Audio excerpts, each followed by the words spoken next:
10వ తరగతి విద్యార్థులకు మీరమ్మ హిందీ విద్యాలయంకు సాదర స్వాగతం. ఈ రోజు పాఠ్యాంశంలో భాగంగా SSC public examinations June 2021 second language Hindi 10th class model paper maximum marks 100. सूचनाएं देखिए. प्रश्न पत्र पढ़ने के लिए 15 मिनट का समय निर्धारित है. మరి మనం ఇవ్వబడినటువంటి క్వశ్చన్ పేపర్ ఏదైతే ఉందో దాన్ని క్షుణ్ణంగా స్టడీ చేయడానికి మనకి కేటాయింపబడుతున్నటువంటి సమయం వచ్చి 15 మినిట్ మనే 15 మినిట్స్ మనకి ప్రత్యేకంగా క్వశ్చన్ పేపర్ ని చదవడానికి మనకి ఇవ్వబడటం జరుగుతుంది. दूसरा सूचना देखिए. सभी प्रश्नों के उत्तर पुस्तिका में लिखिए. మరి మనకి ఇవ్వబడినటువంటి ప్రశ్నలన్నిటికీ కూడా ఆన్సర్స్ ప్రత్యేకమైనటువంటి ఆన్సర్ బుక్లెట్ ఉంటుంది. మరి అందులో మనం రాయాల్సి ఉంటుంది. తీసరా సూచన హై ప్రశ్న పత్ర మే 6 భాగ్ హై. మనకి టోటల్ గా క్వశ్చన్ పేపర్ లో మరి 6 పార్ట్స్ మనకి ఇవ్వడం జరుగుతుంది. అయితే నేనేం చేశానంటే మీకు లెంతీ అయిపోతుంది.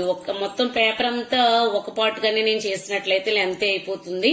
అందుకని చెప్పి రోమన్ నెంబర్ 1, 2, 3 వచ్చి ఒక పార్ట్ ఏ గాను 4, 5, 6 వచ్చి పార్ట్ బి గాను చేయడం జరుగుతుంది.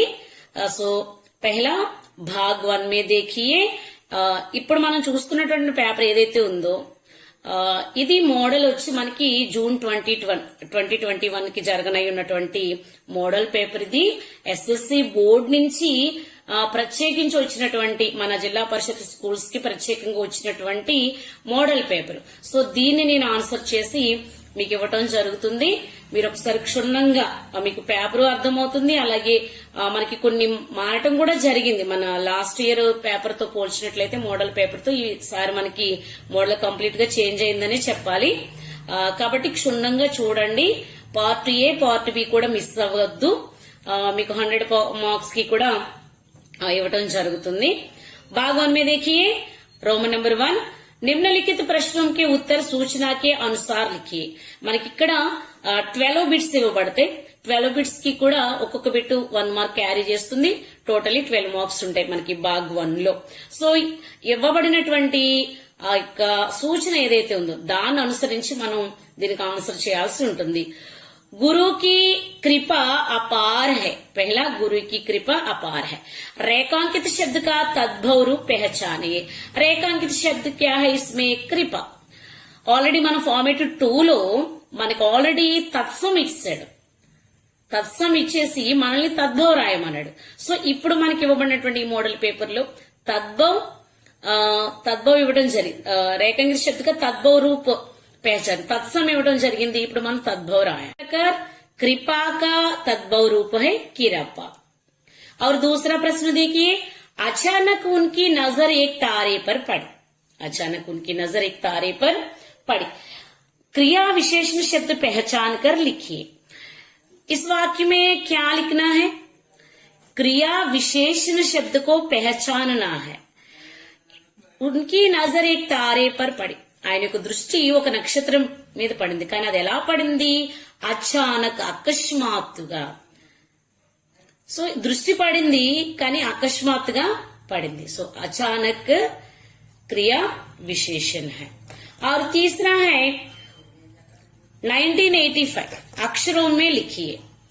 1985. 85 को क्या कहते हैं? 85. 1985. और चौथा प्रश्न है गांव डैश मेला चला. सही कारक चिन्ह पहचाने. को से पर. इसे से माने నుండి. గావ్ సే మేళా చలా. గ్రామం నుండి మరి మేళా అనేది బయలుదేరింది. ఉత్సవం గ్రామం నుండి బయలుదేరి. సో సహీ कारक से भरना है इस प्रकार से. 5वां वर्षा से पेड़ पौधे और पशु पक्षी खुश होते हैं. वाक्य के आधार पर समास पहचाने. पेड़ पौधे कर्मधारय समास, पशु पक्षी द्वंद्व समास. इसमें क्या सही है? మనకు ఒకటి బాగా గుర్తుపెట్టుకోవాలి. 2 పదాల మధ్య ఇది అయిపోయింది అంటాం కదా, దీన్ని యోజక చిహ్న అంటారు హిందీలో. ఈ యోజక చిహ్న ఏదైతే ఉందో ఇది ఏం చెప్తుంది? యోజక చిహ్న తాలూకు అర్థం ఏంటి అంటే ఈ రెండు పదాలు సమానమే సుమా, లేకపోతే రెండిటికి సంబంధం ఉంది సుమా అని తెలియజేస్తుంది. సో పశు పక్షి ద్వంద్వ సమాస్. యోజక చిహ్నం వచ్చింది అంటే అది ఖచ్చితంగా ఎందులోకి వెళ్ళిపోతుంది? ద్వంద్వ సమాసంలోకి వెళ్ళిపోతుంది. సో పేड़ పౌదే కూడా ద్వంద్వ సమాసే, పశు పక్షి కూడా ద్వంద్వ సమాసే. సో ఇక్కడ పేड़ పౌదే కర్మధారే సమాస్ అన్నాడు కాబట్టి దాన్ని పక్కన పెడతాము, కరెక్ట్ గా రాయబడినటువంటి దాన్ని ఎంచుకుంటాము. సో పశు పక్షి ద్వంద్వ సమాస్, ఏ హే కరెక్ట్ ఆన్సర్. से वह अपने विद्यालय को पसंद करता है. रेखांकित शब्द का సంధి విచ్ఛేద్ కీజియే. ఆల్రెడీ సంధికి సంబంధించి మనకి పూరా ఎపిసోడ్ ఒకటి ఉంది హం భారతవాసి నుంచి, ఒకసారి అది చూడండి. కంప్లీట్ గా సంధి గురించి నేర్చుకుంటారు. అలాగే సమాస్ గురించి కూడా ప్రత్యేకమైనటువంటి ఎపిసోడ్ మనం చేసాము, దాన్ని కూడా చూసినట్లయితే మీకు సమాస్ కూడా క్షుణ్ణంగా తెలుస్తుంది. సో విద్యాలయ సంధి విచ్ఛేద్ కైసా హోతా హై? విద్యా प्लस आलय, विद्या प्लस आलय. विद्या में आ प्लस आलय लो आ. सो दीर्घ संधि. ये संधि क्या है? दीर्घ संधि. विद्या प्लस आलय. మీరు ఇలా కూడా రాయొచ్చు విద్యాని. విద్యా ప్లస్ ఆలయ మనం ఇలా కూడా రాయొచ్చు అన్నమాట. విద్య ద్య విద్య ఏమా విద్య, విద్యా ప్లస్ ఆలయ. సో దీర్ఘ సంధి. ఈ రకంగా మనం రాయొచ్చు సంధి. और सातवां प्रश्न देखिए.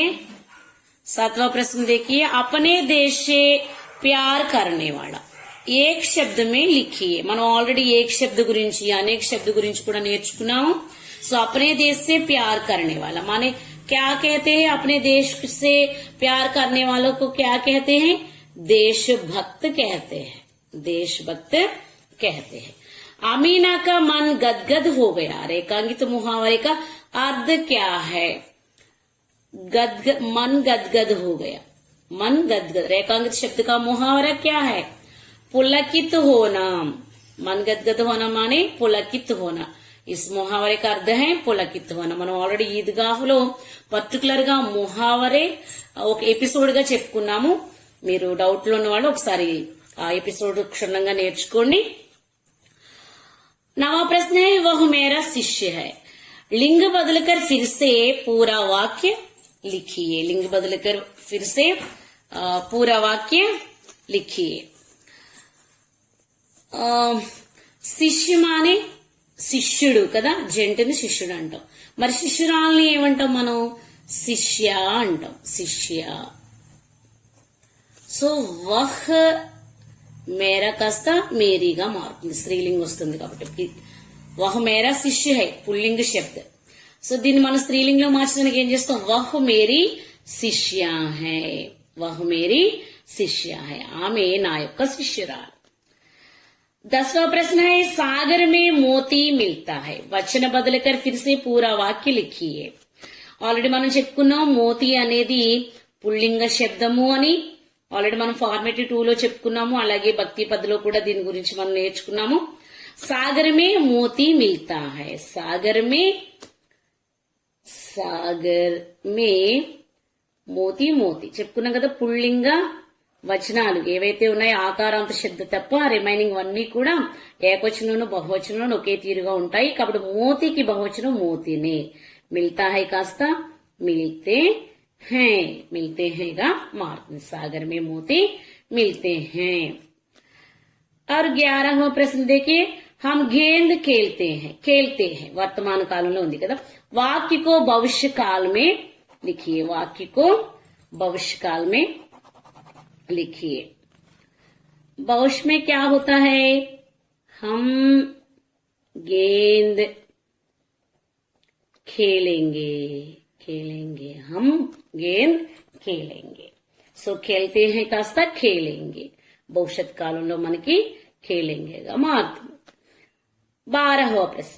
रवि ने बाजार जाता है शुद्ध रूप में लिखिए. నే చూడగానే మనకి ఏమవుతుంది, కర్తాకారక చిహ్న కదా. సో ఇది ఎప్పుడు నే ఉంది అంటే అది ఏ కాలంలో టెన్స్ ఎందులో ఉండాలి మనకి, భూతకాలంలో ఉండాలి కదా. రవినే బాజార్ జాతా హై ఏమవుతుంది, గయా. రవినే బాజార్ గయా ఇలా చెప్పాలి మనం. రవినే బాజార్ గయా.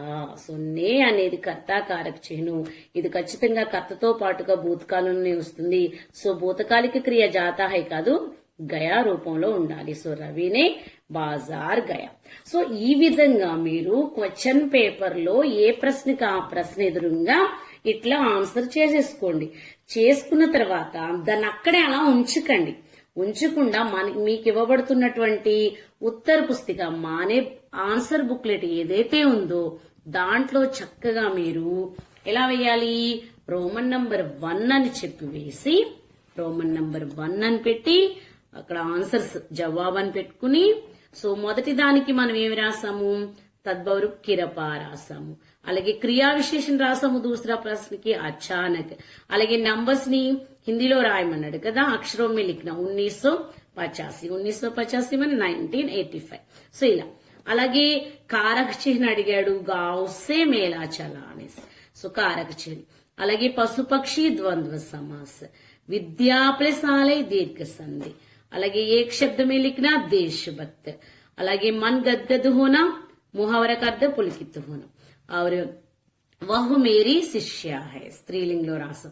అట్లాగే సాగర్ మే మోతి మిల్తే హే వచన మార్చాం. హమ్ గేంద్ ఖేలేంగే భవిష్యత్ కాలంలో రాసాం. రవినే బాజార్ గయా. సో ఇలా మీరు 12 కూడా లైన్ గా 1 by 1 రోమన్ నంబర్ 1 లో మీ 12 ఆన్సర్స్ ఒకే చోట చక్కగా పేర్చి రాసినట్లయితే మీకు చాలా చక్కగా ఉంటుంది. మరి కరెక్షన్ చేస్తున్న టీచర్స్ కూడా చక్కగా చేసుకుంటూ వెళ్ళడానికి బాగుంటుంది. మీకు ఎక్కడ కూడా 1 మార్క్ కూడా మిస్ అవ్వకుండా మీరు రాసినటువంటి 12 ఆన్సర్స్ కూడా 12 మార్క్స్ చక్కగా పొందుకోగలుగుతారు. ఓకేనా. సో ఇప్పుడు మనం భాగ్ 2 లోకి వెళ్ళిపోదాం. अब भाग 2 में देखिए, भाग 2 में प्रश्न संख्या 13 से 16 तक दिए गए गद्यांश पद्यांश पढ़कर निर्देश के अनुसार उत्तर दीजिए. ఇక్కడ మనకి 13 నుంచి 16th క్వశ్చన్ వరకు కూడా గద్యాంశం ఉంటుంది, పద్యాంశం ఉంటుంది. సో వాటిని క్షుణ్ణంగా చదివి ఇవ్వబడినటువంటి సూచన ఏదైతే ఉందో దాన్ని అనుసరించి మనం ఆన్సర్ చేయాల్సి ఉంటుంది. ఇక్కడ మనకి 13, 14, 15, 16 అంటే 4 ప్రశ్నలు కదా. సో 4 కూడా ఒక్కొక్క దాంట్లో 5 బిట్స్ చొప్పున ఉంటాయి. సో 4 5s 20 మార్క్స్ అంటే భాగ్ 2 లో మనం 20 మార్క్స్ తెచ్చుకుంటాం. సో 13 ప్రశ్న देखिए, निम्नलिखित गद्यांश पढ़कर उत्तर अनुच्छेद में पहचान कर लिखिए. మరి క్రింద ఇవ్వబడినటువంటి గద్యాంశాన్ని మనం క్షుణ్ణంగా చదువుకుని వాటికి ఇవ్వబడుతున్నటువంటి ప్రశ్నలకి ఆన్సర్ అనుచ్ఛేదమే పెహచాన్ కర్ లిఖియే. మనకి బయట ఎక్కడా ఉండదు, గుర్తుపెట్టుకోండి. పారాగ్రాఫ్ క్వశ్చన్స్ అంటేనే మనకి ఆన్సర్స్ అన్ని కూడా పారాగ్రాఫ్ లోనే నిక్షిప్తమై ఉంటాయి. మనం ఎటొచ్చి చేయాల్సింది ఏంటంటే 1కి 2 సార్లు అర్థం కాలే 3 సార్లు చదవండి, లేదా 4 సార్లు చదవండి ఇవ్వబడినటువంటి పారాగ్రాఫ్. క్షుణ్ణంగా చదవండి. ఎందుకంటే మనకు ముందే సూచనలో చూస్తాం మనం 15 minutes మనకి పేపర్ చదవడానికే ఉంటుంది. సో అందులో మెయిన్ మనం ఏం చదువుతాం, ఈ గద్యాంశ పద్యాంశ ఏవైతే ఉన్నాయో అవే చదవడానికి టైం పడుతుంది. కాబట్టి ఖచ్చితంగా మీరు ఏం చేయాలి, క్షుణ్ణంగా line to line each and every word కూడా మీరు అర్థం చేసుకుంటూ చదవాలి. అప్పుడు మాత్రమే మీరు క్రింద ఇవ్వబడినటువంటి ప్రశ్నలకి ఆన్సర్ చేయగలుగుతారు. देखिए, अमीना का क्रोध तुरंत स्नेह में बदल गया. यह मूक स्नेह था, मार्मिक प्रेम था जो रस और स्वाद से भरा. बच्चे में कितना त्याग, कितना सद्भाव और कितना विवेक है. दूसरों को खिलौने लेते और मिठाई खाते देखकर इसका मन कितना ललचाया होगा.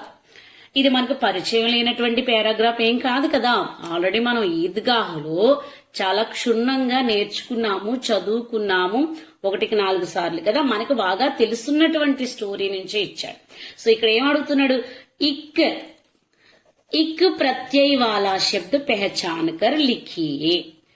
సో ఇక్కడ మనకి పారాగ్రాఫ్ లో ఇక్తో ఉన్నటువంటి ప్రత్యయ ఇక్ అనేటువంటి ప్రత్యయం ఉన్నటువంటి శబ్దం ఒకటి ఉంది, దాన్ని మీరు గుర్తించి రాయండి అంటున్నాడు. సో ఏముంది మనకి, మార్మిక్ ఉంది, అవునా? మార్మిక్, మార్మిక్ లో ఏముంది మనకి, ఇక్ అనేటువంటి ప్రత్యయం ఉంది. సో సత్ ఉపసర్గ వాలా శబ్ద పెహచాన్ కర్ లిఖియే. సో ఇక్కడ సత్ అనేటువంటి ఉపసర్గ వాలా శబ్దం ఉందట, దాన్ని చూడమంటున్నాడు. మనకి సత్ అనే ఉపసర్గ ఎక్కడుంటుంది, సద్భావ్లో ఉంటుంది, అవునా? Iska answer high Sadbhav. సద్భావ్లో సత్ అనేటువంటి ఉపసర్గ ఉంది. తీసరా ప్రశ్న, దోస్తీ శబ్ద కా అర్థ పెహచాన్ కర్ లిఖియే. మరి దోస్తీ అంటే స్నేహం, ఈ యొక్క పదానికి ఉన్నటువంటి అర్థాన్ని మీరు రాయండి అంటున్నాడు. మనకు ఆల్రెడీ చూసాం స్నేహ కదా, ఆमीना का करो तुरंत स्नेह में बदल गए. दोस्ती का अर्थ है स्नेह. 14 यह मूक स्नेहता इस वाक्य में विशेषण को पहचान कर लिखिए.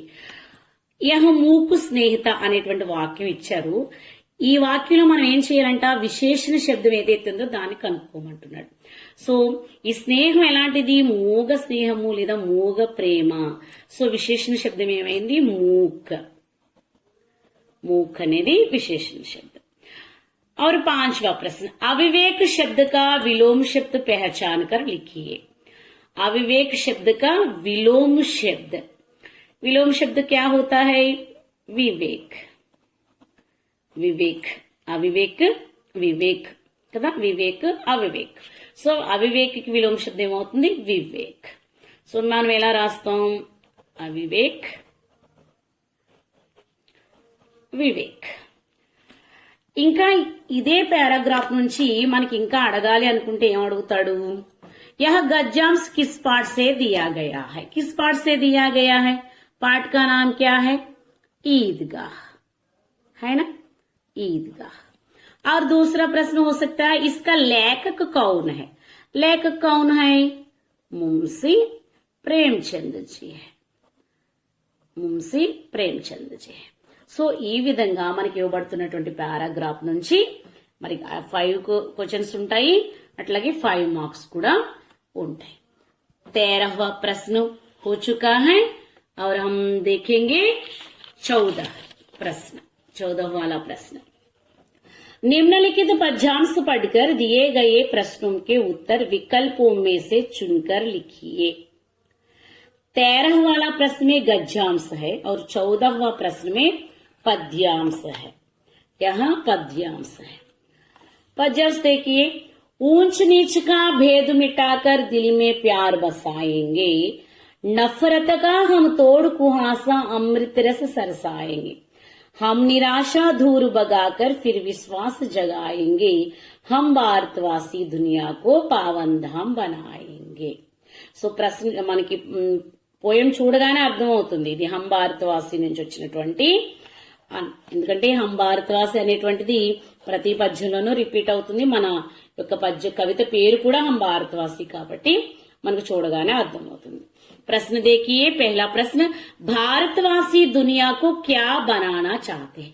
क्या बनाना चाहते हैं, दुनिया को पावन धाम बनाएंगे. पावन धाम कहाँ है, यहाँ पावन धाम बी में है. सो आंसर है बी. और दूसरा प्रश्न, हमें कौन सा कुहासा तोड़ना है. कौन सा एलांटी दाన్ని మనం ఛేదించాలి, नफरत. नफरत का हम तोड़ कुहासा, नफरत का माने नफरत कहाँ है, ए में आंसर ए है. तीसरा प्रश्न है, भारतवासी निराशा को दूर भगाकर किसे जगाना चाहता है.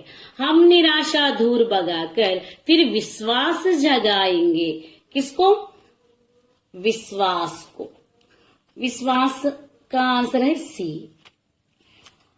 और चौथा, निराशा किन 2 శబ్దం से बना है. మరి ఏ పదాల కలయికలు ఏర్పడింది అంటే నిహ్ ప్లస్ ఆశ. మనం ఆల్రెడీ చెప్పుకున్నాం, నిహ్ ప్లస్ ఆశ విశబ్ద సంధిలోకి వస్తుంది అని చెప్పి కదా, నిరాశ, నిహ్ ప్లస్ ఆశ. 5वां प्रश्न, यह पद्यांश किस पाठ से दिया गया है. किस पाठ से दिया गया है, हम भारतवासी पाठ से दिया गया. इसका आंसर है डी. और एक प्रश्न हो सकता है, इस पद्यांश से इस कविता का कवि कौन है? कवि कौन है?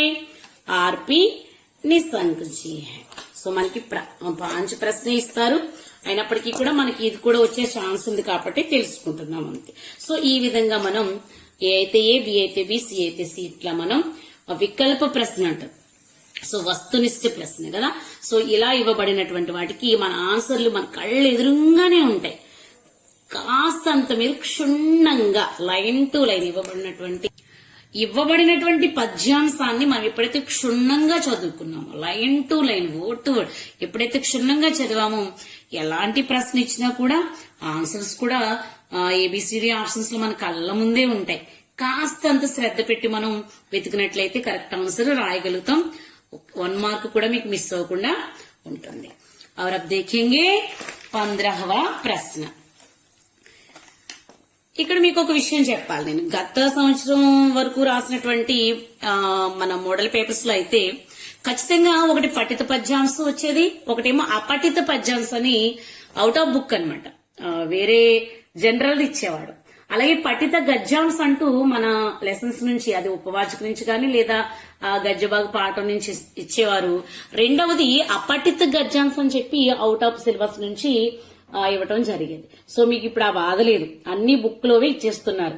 సో ఇక్కడ చూడండి 15वां प्रश्न भी गद्यांश. निम्नलिखित गद्यांश पढ़कर दिए गए प्रश्नों के उत्तर एक वाक्य में लिखिए. अनुच्छेद देखिए. हिंदी से हम सारे भारत की पहचान अच्छी तरह से कर सकते हैं.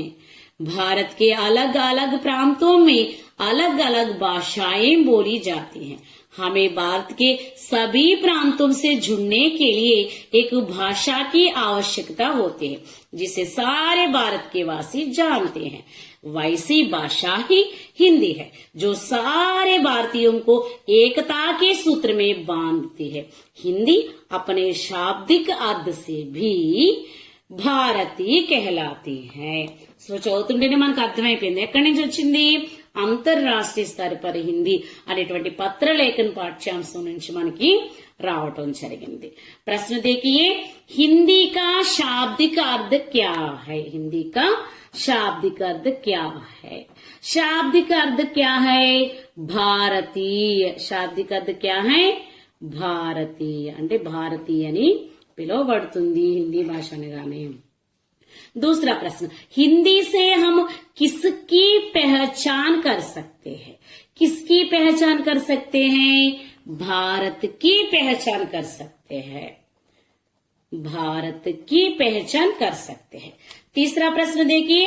भारत के सभी प्रांतों से जुड़ने के लिए किसकी आवश्यकता है? किसकी आवश्यकता है? एक भाषा की आवश्यकता है. एक भाषा की आवश्यकता है. भाषा शब्द का वचन बदलकर लिखिए. भाषा शब्द का वचन क्या है? यह देखिए. भाषा एम. भाषा का वचन है भाषा एम. भाषा एम. अंतर्राष्ट्रीय स्तर पर हिंदी कैसा पाठ है? कैसा पाठ है? अंतर्राष्ट्रीय स्तर पर हिंदी पत्रलेखन पाठ है. पत्रलेखन पाठ है. ये है आंसर्स. सो इस प्रकार हम लिख सकते हैं. और 16वां प्रश्न देखिए. निम्नलिखित गद्यांश को पढ़कर दिए गए प्रश्नों के उत्तर विकल्पों में से चुनकर लिखिए. చూడండి ఇది కూడా మనకి గద్యాంశమే. ఒకటి మాత్రమే మనకు పద్యాంశం వచ్చింది, రిమైనింగ్ 3 కూడా గద్యాంశం నుంచే వస్తున్నాయి. ఇవి కూడా మనకి పాఠ్య పుస్తకంలోనివే, అవుట్ ఆఫ్ సిలబస్ అయితే కాదనమాట. मालूम है इसलिए हम इसकी सिर्फ थोड़ी अपने ग्रह पर ले जा रहे हैं.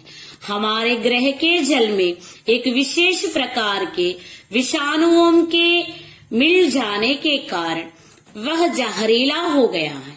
उसके उपयोग से हमारे ग्रह पर महामारी फैल गई है जिससे वहां के लोग मरने लगे हैं. हमने तो उन विषाणुओं को नष्ट कर दिया है लेकिन जल में घुले जहर को अभी तक पहचान नहीं पाए हैं. जल को विषहीन बनाने में समय लगेगा, पानी के अभाव में हमारे लोग मर रहे थे।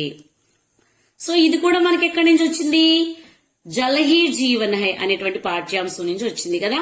సో అక్కడే కదా అంతరిక్ష యాత్రికులు వచ్చి మన వాటర్ నది ఎత్తుకెళ్లిపోయినటువంటి విషయం మనకి అర్థమవుతుంది. సో చూడండి, పెహలా ప్రశ్న देखिए, అంతరిక్ష యాత్రి కిస్కో విషహీన్ బనానా చాతే హై.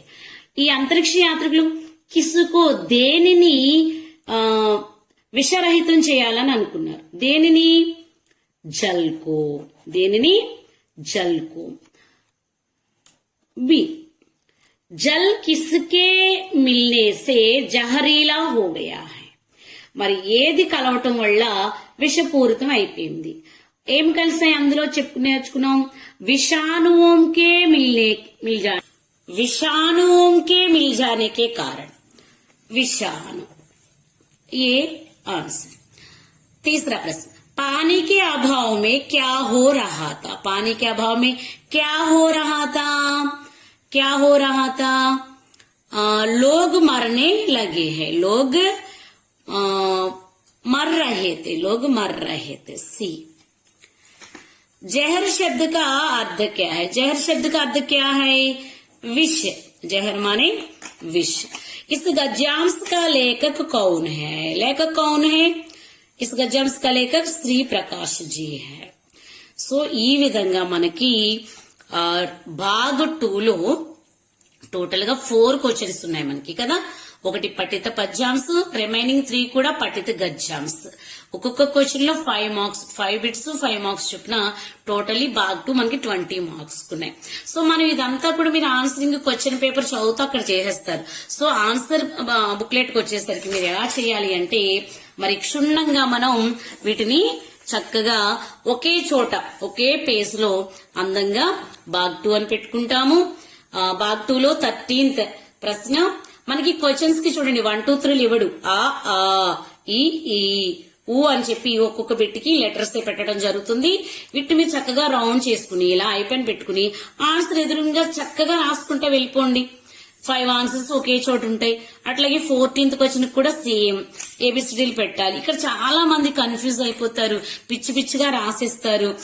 ఇటువైపు ఏపీ పెట్టేస్తారు, ఇటువైపు ఇష్టానుసారంగా రాసేస్తారు. మీరు అట్లా కాకుండా చక్కగా 13th లో ఉన్నటువంటి 5 కి ఆన్సర్స్ ఎదురుగా, అట్లాగే నెక్స్ట్ 14th రన్ అయిపోవాలి. మీకు ఒకవేళ ఆన్సర్ తెలియలేదు, అక్కడ ఏదైతే ఉందో లెటర్ రాసేసి ఖాళీ పెట్టేసుకోండి. తర్వాత లాస్ట్ లో చూసుకుందరు కానీ లాస్ట్ లో రాసుకోండి అట్లా. అంతేగాని అక్కడ ఒకటి ఇక్కడ ఒకటి అట్లా కన్ఫ్యూజ్ అయ్యి రాయకండి. మీకు మొత్తం బాగా 2 అంతా కూడా ఒకే పేజ్ లో వచ్చేటట్టుగా చూసుకోండి. సో ఇట్లా 13th, 14th లో 5, 15th లో 5, 16th లో 5 చక్కగా ఒకే పేపర్ లో 20 మార్క్స్ కి కరెక్షన్ చేసే టీచర్స్ కూడా చాలా ఈజీగా ఉంటుంది. మీ ప్రెజెంటేషన్ మెయిన్ బాగుండాలి కదా. సో ఒకే చోట మీరు భాగ్ 1 చూసే ఉందాక చూడండి 12 బిట్స్ ఒకే పేజ్ లో రాస్తాం మనం కదా. అట్లాగే 13th నుంచి కంటిన్యూ చేసి ఒక పేజ్ ఇచ్చేసేయండి, చాలా నీట్ గా ఉంటుంది. కరెక్షన్ చేసే వరకు కూడా ఈజీగా ఉంటుంది. మీకు మార్క్ మిస్ అవ్వదు. మీరు అక్కడ ఒకటి ఇక్కడ ఒకటి రాస్తారనుకోండి, దిద్దే వాళ్ళకు కూడా కన్ఫ్యూజ్డ్ గా ఉంటుంది. సో 1 2 కోల్పోయే అవకాశం కూడా ఉంటుంది. కాబట్టి మనకు అలా జరగకుండా మీ కష్టానికి ఫలితం కరెక్ట్ గా దక్కాలి అంటే మనం ఖచ్చితంగా ఏం చేయాలి? ఒకే చోట 13th 14th మీకు ఇచ్చేటువంటి ఎడిషనల్ సీట్స్ కూడా చాలా వెడల్పుగా ఉంటాయి, చాలా పెద్దగా ఉంటాయి. పొడవు గాని వెడల్పు గాని చాలా ఎక్కువగా ఉంటుంది. సో ఒకే చోట సరిపోదు అనడానికి ఏమీ లేదు. మీరు మనం స్కూల్లో రాస్తున్నట్టు చిన్న చిన్న ఎడిషనల్ షీట్స్ ఉండవు. బుక్లెట్ పెద్దగా ఉంటుంది. ప్రతి షీట్ కూడా A4 సైజ్ కి మించే ఉంటుంది అనమాట, చక్కగా ఉంటుంది. కాబట్టి ప్లేస్ సరిపోదు ఒకే షీట్ లో అనడానికి ఏం లేదు, చక్కగా సరిపోతుంది. కాబట్టి మీరు మిస్ అవ్వకుండా రోమన్ నెంబర్ 1 12 బిట్స్ ఒకే పేజ్ లో ఎలా రాసామో అలాగే రోమన్ నెంబర్ 2 లో ఉన్నటువంటి ఈ 20 బిట్స్ కూడా చిన్న చిన్న ఆన్సర్స్ కాబట్టి ఒకే పేజ్ లో రాసుకుందాం. अब देखेंगे तीसरा भाग 3. भाग 3 को देखेंगे हम.